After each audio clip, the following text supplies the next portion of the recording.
Have you ever woken up early, determined to spend some time in God's Word before the chaos begins? And before you know it, you are breaking up a fight over an iPad and cleaning up the cereal that somebody spilled all over the floor and dealing with a meltdown from somebody who does not want to put their shoes on and somebody else can't find their backpack, even though you told them to put it in a specific spot, which you know they did not do. Welcome to mom life. It is a thing, and all of us go through it, myself very much included. If you are new around here, welcome. My name is Brittany Ann, and I'm the founder of Equipping Godly Women, where I help busy Christian moms to escape survival mode and walk joyfully in their God given calling. I'm also a mom of four. My oldest is like a blink away from going to college, which is a whole thing, and I'm a chronic blinker, so this is a problem. But going down the line, we have one in high school, one in middle school, one in elementary school, and then a toddler who is a fun surprise who does not nap, has lots of opinions, and makes the whole day chaos. But we love her, and we just walk around all day with heart eye emojis over how cute she is. And she sings the ABCs and just all of these things that we love it. But some days it is chaos. So I want to tell you a little story. When I was nursing her, so after she was born, and I would be up in the middle of the night as normal with when you have little ones. I would be up in the middle of the night and I would be trying to stay awake at 2 a.m. and 4 a.m. and all of the times, trying to stay awake so that I can nurse her to get her back to sleep. So during this time, I was spending a lot of time on Instagram because that was just the easiest way for me to stay awake. I could go downstairs and watch TV, or I could, I can't read a book in the middle of the night. So I would very often find myself on my phone, just scrolling. And that was just the season that I was in. And it's not a bad thing, absolutely, when you are nursing, like, I'm freshly out of this season. But yeah, you do a lot of scrolling on your phone, which is great. But one thing that I noticed is when I was spending that much time on Instagram, I'm like, I don't really feel very good about my life right now. And so one day I decided to do a little experiment where I said, okay, I'm going to get on Instagram and I'm just going to scroll. And I'm going to write down, like, what are all of the things when I get on Instagram? I know it's bad for me, but like, how bad is it? Like, what are all of the things that I feel like? What are all of the pressures that like, all of these hidden messages, all of these things where I'm like, okay, I should be doing this. I should be doing that. Because that's my personality. I am a perfectionist. I want to do all the things. So I started making a list of like all of the things. I wasn't even following like these accounts where they're like, "You better be better." It was just wonderful influencers online that are doing a beautiful job, great people trying to share their tips and tricks.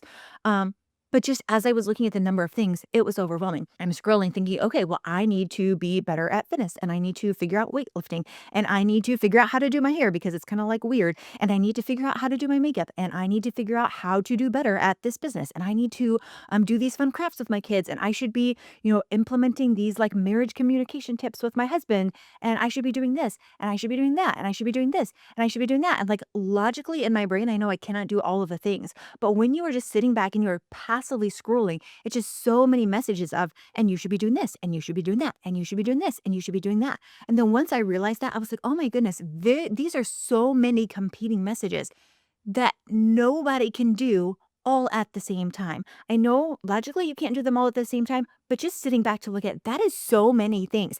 As busy Christian moms, we are expected to do so many things on a day-to-day basis that it is impossible. And I know you've seen it too. I'm kind of picking on Instagram a little bit, but it's not just Instagram. It's when you go to church and they're giving you, which I am not hating on church. These are good things. When you go to church and they have you should be doing this message. You should be doing this. You should be doing this. You should be doing this. Yes, absolutely. But also, that's a lot because simultaneously, you've got the messages from the media. You've got messages from your friends. You've got messages from books you read. You've got all kinds of messages from your mother in law and from your mother and from your husband and from your kids and from your friends and from their kids' school who are saying, you should be doing this. You need to be doing this. You need to be doing this. There are just so many constant bombarding messages for us as moms of all of the things that we need to carry all at once, somehow do all of these things perfectly. And I know that this is something that you have felt too. So at Equipping Godly Women, I often will run reader surveys. So if you are not on our email list, you should absolutely go over there and do that because that's where a lot of this happens. So I will send out an email every so often and say, okay, like, talk to me. What are we dealing with? What's going on? And this is one of the number one things that I see again and again is so many women saying, I am so overwhelmed. I just can't stay consistent. I can't do the things. I feel like a failure because I want to be such a great wife and such a great mom and such a good Christian. And I feel like my faith isn't important enough to me because I can't be consistent. I feel like I am not being a good enough mom because I'm not doing all of these things. And you are trying so hard to, I need to do this and I need to do this. But we are human beings with limited capacity. I hate to say this because I am the one who's like, I'm going to push harder. I'm going to do it. I'm going to figure it out. I'm going to make it happen. I'm going to optimize. I'm going to stay up late. I'm going to wake up early. I'm going to, cut out all of the things. I'm going to focus. And I have tried to do this for years. But when you sit down and you just make a mental tally or write it out on your phone or write it out on a paper, what are all of the things on a day-to-day basis that we are expected to do, that we expect ourselves to do? It is a lot. So here I'm going to read you a couple of these responses that I got from the reader survey. People are saying, I struggle with consistency, staying consistent in prayer, consistent in getting a good Bible reading time. How do I stay motivated? Why do I always feel like I'm failing God in all of the things? When will I know if I'm enough and I don't need to accomplish more? Have I ruined my kids? I don't want to let God down or disappoint him. Currently, I don't feel like I have the bandwidth. How do I manage it all and not feel anxious? How do I reduce overwhelm? I have no time for myself. How do you do self-care without the guilt and the thousands of interruptions and thoughts that you should be doing all of the things? How do I balance it all? So if you are thinking, oh, it's just me, all of these other moms are figuring it out, all of these other moms are doing a great job, and it's just me over here, I am drowning. I can't keep up with this. It's all me. If I was only better, if I wasn't such a failure at all of these things, then I would be able to do it. If I could try harder, if I could do better, if I could find the better plan, if I could do all of these things, it's not just you. If it were just you and everybody else had this all figured out, then yes, it would be a you problem and you'd need to do a better job. But I am telling you that this is systemic. This is something that I won't say all, a very large portion of Christians are dealing with this simultaneously. And when you look around and you say, all of these moms are dealing with this, that's not a you issue, it's a systemic issue. And it's really easy to blame this on Instagram and to say, oh, well, it's because of social media. Oh, well, it's because we get all of these messages bombarded with us. But actually, this really isn't something new. Yes, Instagram does exacerbate it. And yes, I am picking on Instagram for a good reason, while also there are lots of pros to it. I'm not throwing it under the bus. But this isn't a new problem. So I want to read to you a short excerpt from my book, Follow God's Will, because I talk about it and it's easier to share what I have in here. So, in this part of chapter 1, if anyone knew how to push themselves to achieve more, it was the Pharisees, a group of influential religious leaders who often clashed with Jesus during his time on earth. These spiritual overachievers didn't merely follow the more than 600 Old Testament laws God had given their ancestors generations before. They committed their lives to studying the scriptures, finding new ways to obey God's commands more fully, and teaching others to do the same. One way they did this was through the creation of the Mishnah, an oral commentary that explained and expanded on Old Testament law by providing additional rules and regulations. While the original intent of the Mishnah was simply to help the Israelite people better understand how to live out God's law, which would have been helpful, it quickly became a heavy burden both for the Pharisees and for everyone around them. According to author Jerry Bridges, the Pharisees created hundreds of elaborate but petty rules that they had devised for interpreting the law of God. Not only did they devise these hundreds of man made rules, but they had also elevated them to the level of Scripture so that to break one of the rules was to violate the law of God itself. Now, this is important to recognize. This isn't a new problem. It's easy to blame Instagram. It's easy to feel like it's just me. I'm the one who's failing. If I was just better, if I could just try harder. But this is part of the human condition, and this is something that has been going on for thousands of years. Our motives are good. We want truly to love God well. We want to please him. We want to be good wives. We want to be good moms. We want to be good friends and daughters and daughter-in-law and coworkers and volunteers and all the things. We want to do these things well, and that is good.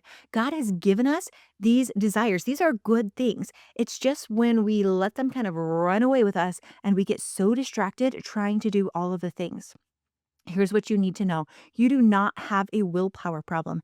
You have a clarity problem. The issue is not that you cannot do all of the things. You were never designed to. The issue is that you're trying to do all of the things that you were never designed to do. God would never give you 24 hours in a day and then ask you to do 32 hours worth of things. So if you are trying to fit 32 hours worth of things into your 24 hours day, which 100% guilty, I do this every single day. I know. I know. But if you are trying to do 32 hours worth of things or even 25 hours worth of things in your 24-hour day, that means you are doing things that God has not called you to do. You are doing things God has not asked you to do. You are putting so much pressure on yourself to be this and do that and to do all of the things that God has not asked you to do. And what's more, I think if we would evaluate these things, we would say, I don't know that our families really care so much about these things. So honestly, I'm in a season, I do have my makeup on right now because I made sure to shower last night and set my clothes out and get everything so I could get down here and record before everybody woke up. But as soon as I am done with this, my hair is going up in a messy bun and I am going to look like, I tell my husband all the time, I'm like, I look like I got hit by a garbage truck. But he genuinely does not care. To me, I think that's odd because I'm like, wouldn't you care that your wife looks and smells somewhat attractive? And he's like, no, I want you to be comfortable. If you are in sweatpants all day, if you have spilled milk on your shirt, it does not bother him. Genuinely, he's told me this so many times. I believe him. You're just going to have to take my word for it. I can't speak for your husband, but I imagine it's probably the same. We have these expectations. I have to be pretty enough. I have to be smart enough. I have to be funny enough. I have to be this enough. I have to be that enough. I have to be perfect. I have to show up. I have to not make mistakes. And we put all of this pressure on ourselves. But when you think about your loved ones, are you putting the same pressure on them? When you think about your best friend, are you thinking, I'd really like her a lot more if she was prettier? If you are, you're probably a jerk. You're not thinking that. If you were thinking about your husband, I wish he was this different way. And yes, I mean, there can be sometimes where we say, sometimes people do have personality quirks that we don't love.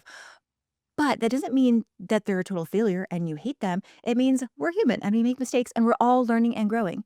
Think about your children. Would you ever say, I love you, but I'd love you a lot more if you were prettier, or I'd love you a lot more if you were more outgoing, or I'd love you a lot more, if you were more this way or if you were smarter? No, you love them because of who they are. And I think about, my best friends and the other women that they know. I don't love them because they're perfect. And that's actually can get in the way of having a good relationship with someone. That makes it harder to love someone if you see them as perfect because it's intimidating. But you love them for who they are. And you don't think that people extend that same grace back to you. We put so much pressure on ourselves. We have to do all of the things. We have to show up for our kids and we have to show up for our families and we have to be fit and we have to eat healthy and we have to do all the crafts. And nobody is asking that of you. God is not asking that of you. Your kids are not asking that of you. We're putting this all on ourselves. But the good news is if we are the ones putting it all on ourselves, we are the ones who can also do something about it. And doing something about it does not mean more willpower and more powering through. Trust me, if that was an option, I would have figured it out by now. And I think there's just an incredible freedom in that to realize that you don't have to do all the things. God is not asking you to do all the things. Your family are not asking you to do all the things. You don't have to do all of the things. And I have a story about this as well. So I have a couple of sister-in-laws who are wonderful and I love them. And we each excel in different areas. We're just wired differently and we just both have, or we all have our things where we're like, this one is really good at this and this one is really good at that. And so a couple of years ago, I think one of them had posted some pictures on Facebook or Instagram, with their kids, and it was so cute. And I said to my husband, I was like, she is such a good mom. And she is. Love her. She is such a good mom. But sometimes I feel bad because I see all of these pictures of all of these fun things she's doing with her kids, and I'm not doing those same things. I'm not, doing this example and this example. Those aren't the things that I do with my children. And my husband, in his great wisdom, said, you do things, you just don't post about them on the internet. And I was like, okay, you're right. And I had to go back. I don't remember where I heard this advice, but I heard this advice of if you want to excel or succeed. It was a long time ago. You have to let me give you a rough draft of this. If you want to exceed in something, you need to define what success looks like. Because if you're just oh, I'm going to be a good mom, what does that mean? That can mean 1,000 different things. What is it that you care about? And so I kind of thought through that and I was like, one hypothetical mom might be a sporty mom. And she's really she takes her kids to all of the sports. And another mom might be really into arts and crafts with her kids and do all of these projects. And another mom might be really great at getting down on the floor and playing Legos with her kids. And she's always really hands-on. And another mom might be the PTA mom and she's organizing, like all the things. And none of those are the mom that I am. But I don't need to feel guilty that I'm not those moms because God didn't create me to be those moms. We don't need every mom to be the same. God didn't create me to be a sports mom. I don't care about being a sports mom. So if I'm not doing sports mom things, that was not my goal anyways. I don't need to feel bad about that. Same with like doing arts and crafts. I don't do arts and crafts with my kids. I don't enjoy it. Um, Only one of my kids even cares about arts and crafts and she does them on her own. The others don't even care. So if I'm looking at somebody else's Facebook, Instagram post, hearing about them. Oh, they're the arts and crafts mom and they're doing all of these things. I don't need to feel bad because that's not how God has wired me. And I can be good mom in a different way. So after I kind of thought about that, I thought, what are the things that are most important to me as a mother? For me, I really care about my kids loving God. Not just that they're Christians, not just that they have that label, but I want my kids to truly love God. I want them to see Him. I want them to talk to Him, to have a relationship with Him. I want them to love God's word. That's the number one thing I want with my kids. And I also want them to be really smart because I think that's just a skill. I want them to know things and be smart and be able to figure things out. And I want to spend time with them and I want to snuggle them. And once I had defined that, and then I looked back at my day, I'm like, actually, I'm not doing Legos with the kids. I'm not doing arts and crafts because I don't care. I'm not like their kids do some sports, but I'm like, it's not a big part of my identity. That's fine. But the things that I really care about, those are the things that I'm actually doing. I do read Bible stories with my kids and we talk about them, and it's a lot of fun. And I'm sure we'll talk about that later in a different episode. But like we read through the Bible stories together and we have all of these conversations all of the time. And we're constantly snuggled up and like talking about the things and like we hang out together all of the time. And in the summers, I've talked about this also before, various places. But I make my kids do summer homework because that's the kind of mom that I am. I'm the kind of mom who's like, you're gonna love God and you're gonna be smart, and these are the things we're gonna do. And if I'm not playing Legos with you, that's okay. And if another mom is gonna do that, awesome. We're gonna cheer her on and we're gonna be like, yes, we love you for that. But I can give myself permission that I don't need to be all of the moms. I can be the mom that God created me to be.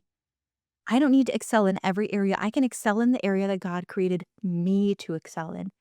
And over the next couple of episodes, I already have them planned out. I'm so excited. Over the next couple of episodes, we're going to get really crystal clear and granular. And I'm going to help you figure out, okay, of all of the things and all of the pressure that we've talked about today, all of the competing priorities, how do you figure out what it is that God is calling you specifically to do? I know as a mom, you can feel like, okay, well, I am too busy in the like sweeping cereal up off the floor stage of life. I don't have time to think of like my whole entire purpose, but let me tell you, yes, you do, because I'm gonna make it really simple for you. And it's gonna just be this unlock that just brings you so much clarity. It makes everything so much easier.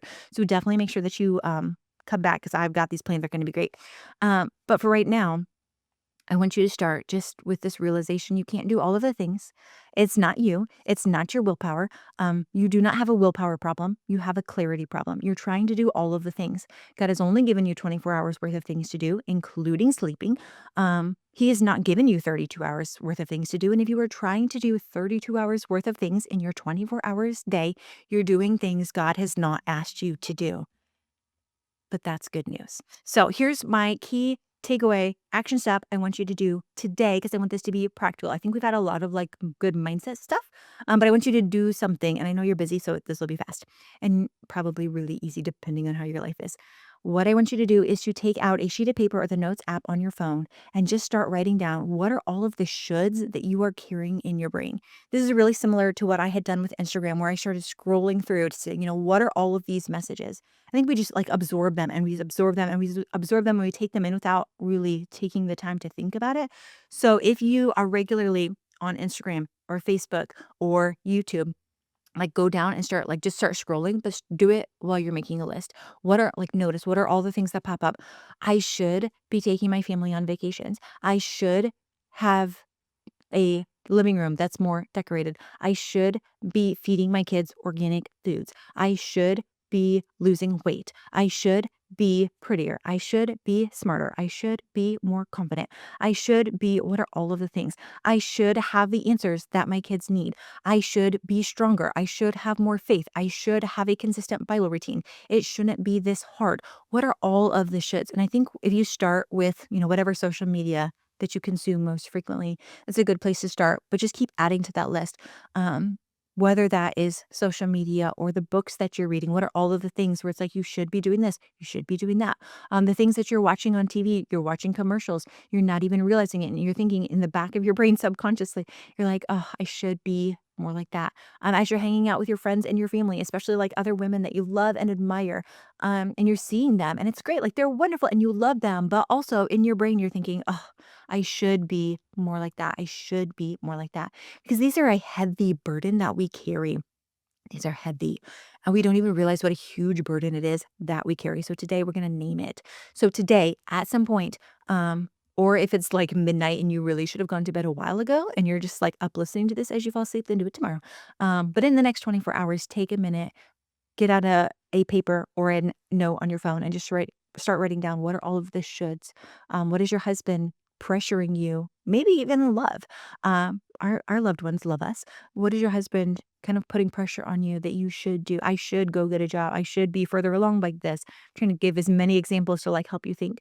What is your mother pressuring you to do? What is your mother-in-law pressuring you to do? What is the kids' school like pressuring you? You should be doing this. You should be working with your kids more. Whether these are things that you should be doing, or things that you should be. I should be more confident. I should be more outgoing. I should be prettier. I should be skinnier. I should be all of the things. What are your kids pressuring you because they're children? They don't know. They're like, oh, well, you like this other mom does this, but like don't do this cool thing. Like, okay, well, sorry for your luck. That's what it is. But make the list. What are all the things? Even at church, what are you hearing from your church? And yeah, a lot of that is good biblical advice. So I'm not saying scrap all of this. I just want you to make the list. I want you to be aware. What are all of the things where you're like, yeah, these are the things. So that we can kind of figure them out together. So that is your thing today. And then in addition to this, I want to leave you with a couple other things that you can do if you are feeling like an overachiever and you want to give yourself a pat on the back. One is to subscribe wherever you are listening. Always a really great idea. Like I said, I have some really fantastic episodes planned coming up that I'm really excited about, and I know that you are going to absolutely love. So whether you subscribe on the podcast player that you are on, if you're watching us on YouTube, it's just me today. If you are watching on YouTube or if you subscribe, I would love for you to go to the website equippinggodlywomen.com and subscribe by email because that's kind of like my main central hub. I know email might like not be the cool thing anymore, but like that's like the best place to get really good stuff from me. I'm always sending out all kinds of stuff. The people who are on my email list really like it there, and I think you will too. So subscribe so you can follow along because I've got some more really good stuff coming. I definitely don't want you to miss. So make your list, subscribe so you can follow. And then also if you were like, okay, this is something that I really like, it really resonates with me. This is something that I really need.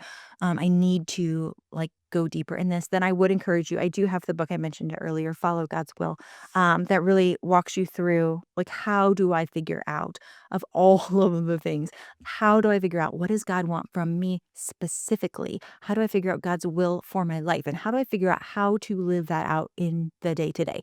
But even if you don't get that, yeah, I have so many more things that I'm going to be teaching. So just make sure you follow along, because you're gonna get a lot more from that book and just a lot more.